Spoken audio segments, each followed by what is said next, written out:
When I was 31 years old, I had a choice, a real one, the kind that does not come twice. I chose the safe option. I have thought about that choice almost every day for 60 years. Not with regret exactly, with something quieter and harder to name. The knowledge that I will never know what the other road looked like. I am 92. That is the price of the safe life. Not failure, not poverty, just that. Never knowing.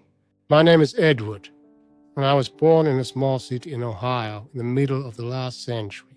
The second of 4 children, the son of a man who worked his entire life at one company and considered that a virtue. Loyalty, he called it, stability. He used those words the way other men used words like passion or adventure as the highest compliments available. I absorbed this completely. I did not question it until I was too old for the questioning to change much. I want to tell you about the choice I made at 31. But first, I need to tell you who I was before it. I was a person who drew. From the time I was a child, I drew everything.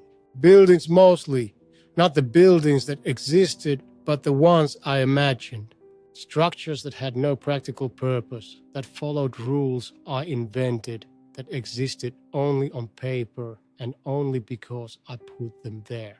My mother kept folders of these drawings, hundreds of them. I drew the way other children ran or climbed or kicked a ball. It was simply what I did when I was being myself. At 17, I told my father I wanted to study architecture. He was quiet for a long moment, then he said, "That is a hard road. Not impossible, but hard." He would be starting with nothing, and he listed what starting with nothing meant. The uncertainty of clients, the years before a practice becomes established, the possibility of failure that was not hypothetical but statistically common. He was not discouraging me. He was being honest with me in the only language he knew, the language of risk and security and what a man owed his future family. I heard him. I went to study engineering instead, which is a reasonable thing. Engineering is honorable, well compensated, stable. My father was right that it was adjacent to what I loved. You work with structures, you work with systems. It is not so different, he said. It was different, but I did not know that yet. I graduated, got a job with a firm in Cincinnati, worked my way up over the following decade to a position of reasonable seniority. I was good at the work. I want to be honest about that. I was genuinely good at it, and I found real satisfaction in solving the problems it presented. I am not telling you I was miserable. I was not miserable. I was fine. And fine is exactly the problem I want to talk to you about. When I was 31, a friend of mine named Paul, who had taken the other road, called me and said he was leaving his firm to start his own practice. He wanted to know if I would come with him. Not as a partner in the legal sense, as a collaborator. He said he needed someone who understood structures the way I did. Someone he trusted.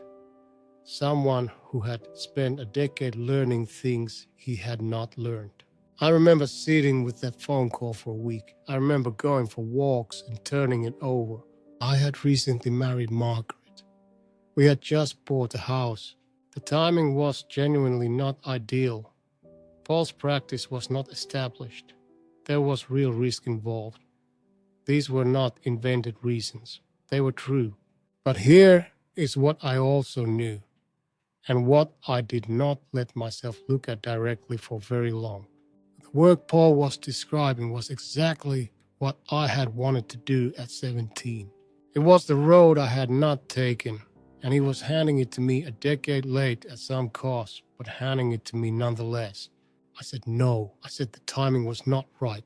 I said maybe in a few years when things were more settled. Paul said he understood.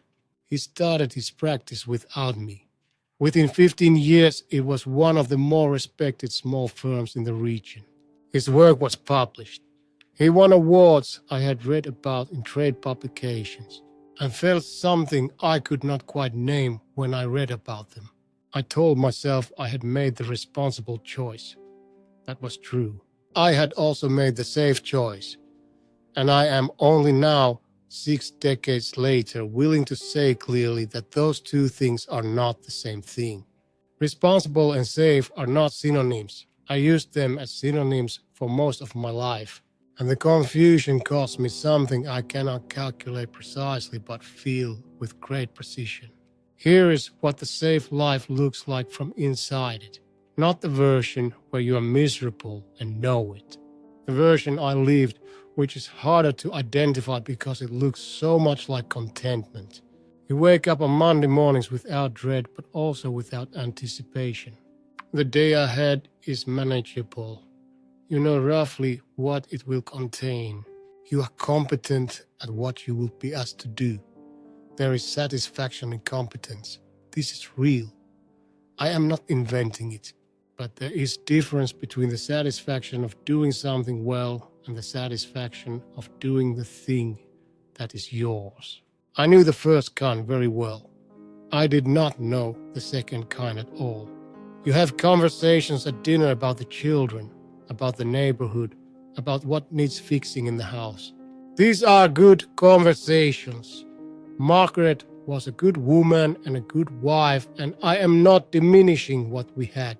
But I notice, looking back, that we did not often talk about what we wanted.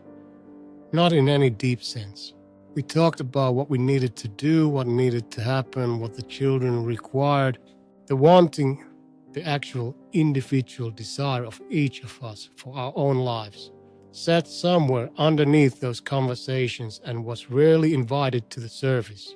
You take vacations once a year and feel during them a loosening that you interpret as rest. What it actually is, I understand now, is the brief suspension of the management of safety. When you are on vacation, you're not required to protect what you have built. The requirement lifts for 2 weeks and you feel lighter. Then you come home and the weight returns and you call that normal because it is normal for the life you have built. You watch other people take risks and follow a particular sequence of feelings about it. First, something that resembles concern for them. Then something that resembles relief that you are not in their position. Then, if you are honest, which I often was not, something that resembles a wish that you were. I watched Paul build his practice and felt all three of those things in sequence, year after year, for a long time. I am 92 years old and I want to tell you something about the accumulation of safe choices over a lifetime. Each one is defensible. Each one has a reason. The reason is usually true. It usually involves timing or responsibility or the legitimate needs of other people. None of the individual choices feel like cowardice because none of them are individually cowardice. It is only in the aggregate, only when you look at the whole shape of the thing, that you see what you have been doing. You have been building a life whose primary feature is that it cannot be taken from you. And in doing so, you have slowly, incrementally, over the course of decades, taken it from yourself. I retired at 65. I had a good career. I was respected. I had done meaningful work in the sense that engineering is meaningful, that the bridges and systems and structures I contributed to existed and functioned and served people who depended on them. But the afternoon of my last day at work, driving home, I felt something I had not expected. Not relief, not satisfaction, not the anticipated pleasure of freedom from obligation. I felt the absence of something I had been telling myself was present. I had been telling myself for 61 years since the choice I did not take at 17 that I was building toward something, that the stability was in service of a life that would eventually open up, that when the children were grown, when the house was paid, when I retired, there would be time for the things that were actually mine. I had been carrying that story for 61 years. And on the drive home from my last day of work, I understood with a clarity I had been avoiding for most of my adult life, that the opening up was not coming, that it had been available the whole time and I had been choosing every year, every decade to defer it. Margaret was alive then. She died 7 years ago, after 49 years of marriage. I want to be honest about something that is difficult to say.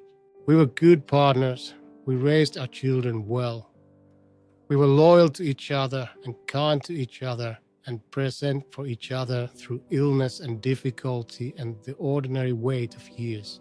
But I do not know that we were known to each other, not in the deepest sense, because knowing requires a kind of honesty about what one actually wants, what one actually is, that I had suppressed for so long in myself that I could not offer it to another person.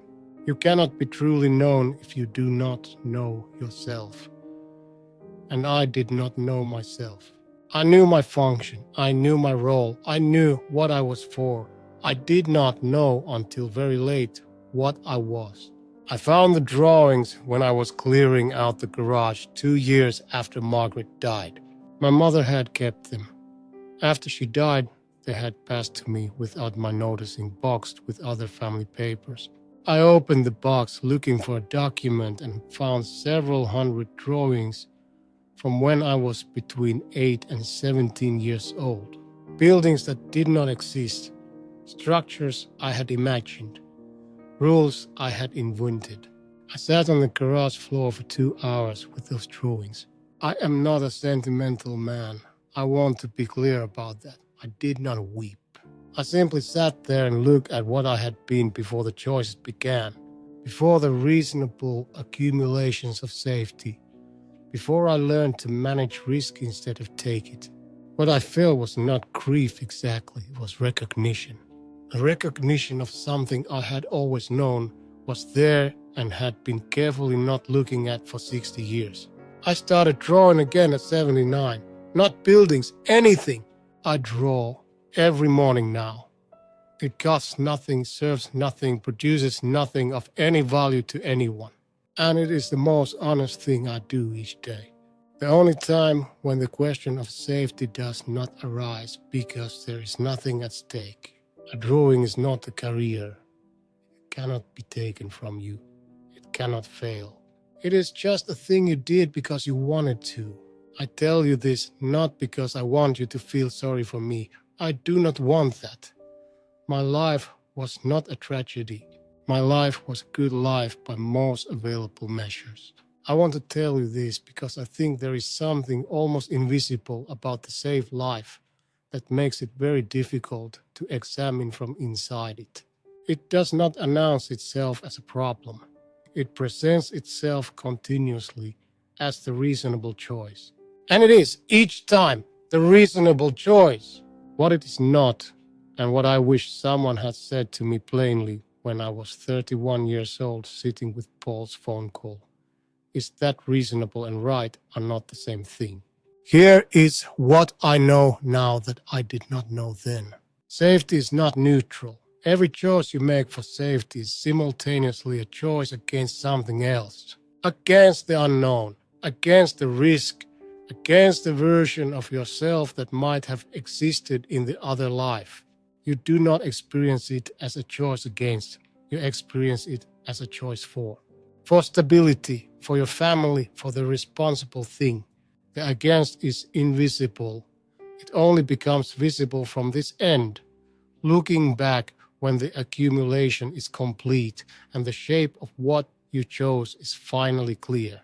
The fear that drives the safe life is rarely articulate. It does not usually say, I am afraid. It says, this is not the right time. It says, when things are more settled, it says the responsible thing is. It speaks in the language of practicality and wisdom and care for others. It's very convincing. It convinced me for 60 years. I am not telling you to be reckless. I am not telling you to abandon your responsibilities or ignore the real needs of the people who depend on you. I'm telling you to look carefully at the difference between a genuine constraint and a fear that has learned to dress as one, because they look identical from the inside. and only one of them is real. Paul died 11 years ago. I went to his memorial service. His colleagues spoke about specific buildings, specific moments, specific decisions he had made that had mattered. His wife spoke about how he had loved the work so much that retirement had genuinely not appealed to him, that he had kept going into the office 2 days a week until he physically could not because he had to, because it was his. I sat in the back of that room and I thought about the phone call from 60 years before. I thought about the week I'd sat with it. I thought about all the reasons I had chosen not to go, all of which had been true. And I thought about what it would have cost me to go anyway. It would have cost me certainty. It would have cost me safety. It would have cost me the comfortable knowledge that the risk had been managed and the future secured. What it would have given me, I cannot know. That is the nature of the road not taken. You do not get to see it. You only get to feel the not seeing of it. I am 92 years old. I draw every morning. My children visit on holidays and some Sundays. My grandchildren call when they remember to. The days are quiet and mostly good and occasionally very long. I have no complaints that are not also privileges. But I want to say one thing clearly to you, whoever you are, at whatever age you are listening to this. You have a choice in front of you right now. Maybe not the dramatic kind, probably not. The dramatic choices are rare and recognizable. The one in front of you right now is quieter.